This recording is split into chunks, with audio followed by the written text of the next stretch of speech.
2 दिन की खामोशी के बाद उन्होंने कुछ बातचीत की है। कल मैं देख रहा था पूरे टीवी चैनल्स के ऊपर पैगामात हो रहे थे और होने चाहिए भी थे, क्योंकि बहुत सारे लोगों को ये तशवीश थी कि इमरान खान को अचानक चुप क्यों लग गई है। मतलब 2 दिन उन्होंने पहले तो वो कोशिश करते हैं ना कि मीडिया से बातचीत करें, रुकावट के बावजूद वो मीडिया को एक्सेस करते हैं, उन तक पहुँचने की कोशिश करते हैं, अप्रोच करते हैं, लेकिन मीडिया होने के बावजूद वो 2 दिन तक कोई बातचीत नहीं कर रहे थे। खैर, वो बताया गया, उसकी रीज़न ये बताएगी कि क्योंकि समाअत ही बहुत मुख्तसर सी रही कि 4-5 मिनट की, कि एक बार 11 मिनट की, तो इसलिए वो बातचीत नहीं कर सके। लेकिन आज उन्होंने मीडिया से भी बात की है और अपने कुछ लोगों से भी। जो बेसिक चीज़, जो आउटलाइन सामने आई है, इमरान खान ने सबसे पहले तो अपने लोगों को ये डायरेक्शन दी है कि काजी साहब चले गए, जो नाउम्मीदी थी कि सुप्रीम कोर्ट उनकी बात नहीं सुन रही, कोई फैसले नहीं आ रहे, या बिल्कुल एक ऐसा माहौल था जिसमें PTI को ऐसा लग रहा था कि हाथ पाँव बांध के फेंका जा रहा है हर जगह पे। तो अब उन्होंने ये जो भी कुछ हो रहा है बताने की ज़रूरत नहीं है। PTI के साथ जो नाइंसाफ़ियाँ हो रही हैं, इसको लेके सलमान अकरम राजा को ये पैगाम पहुंचाया कि वो वापस supreme court of Pakistan reuse करें और पिटिशंस फाइल करें, ताकि सुप्रीम कोर्ट उन चीज़ों के ऊपर डिसीजन दे और जो पेंडिंग मामलात हैं उनको भी उसी तरह से टेकअप किया जाए।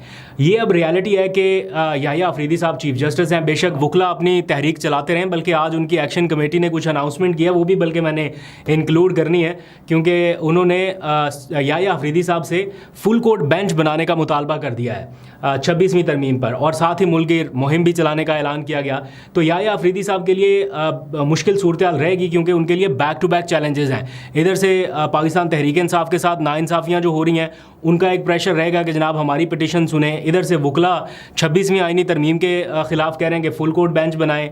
फिर आज उनकी लाहौर हाई कोर्ट के चीफ जस्टिस से मुलाकात हुई, फिर हुकूमत की भी उनसे कुछ एक्सपेक्टेशंस होंगी कि हमने 26वीं आईनी तरमीम के तहत चीफ जस्टिस लगाया। तो बहुत सारे मामलात हैं, बहरहाल ये आगे डिस्कस करते हैं। तो मैं ये कह रहा था कि बेशक अब 26वीं आईनी तरमीम के ऊपर एक शोर शराबा मचा हुआ है, इमरान खान नहीं मान रहे, PTI नहीं मान रही, लेकिन द रियलिटी इज़ के याहिया अफरीदी साहब चीफ जस्टिस हैं, तो इसलिए PTI को अब सारे केसेस उनके पास ले जाने पड़ेंगे, और आज इमरान खान ने उसकी डायरेक्शंस दे दी हैं।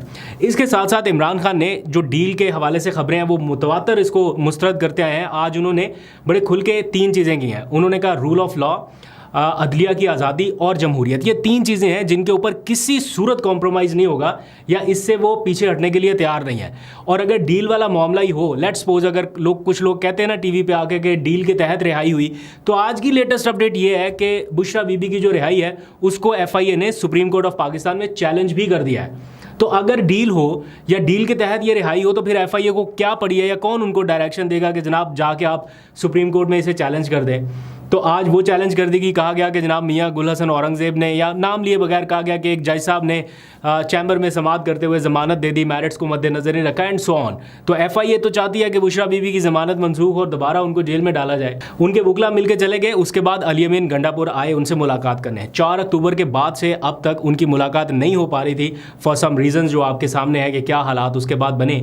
तो आज उनकी मुलाकात हुई। अली अमीन गंडापुर ने सारी सिचुएशन से आगाह किया इमरान खान साहब को, सारी टाइमलाइन बताई, और उसके बाद बताया कि अगला क्या प्लान है। PTI ने ये प्लान किया था, बल्कि सलमान अकरम राजा ने अनाउंस कर दिया था कि हम अपनी अगली मूवमेंट का ऐलान किसी भी वक्त कर सकते हैं, लेकिन वो नहीं हुआ।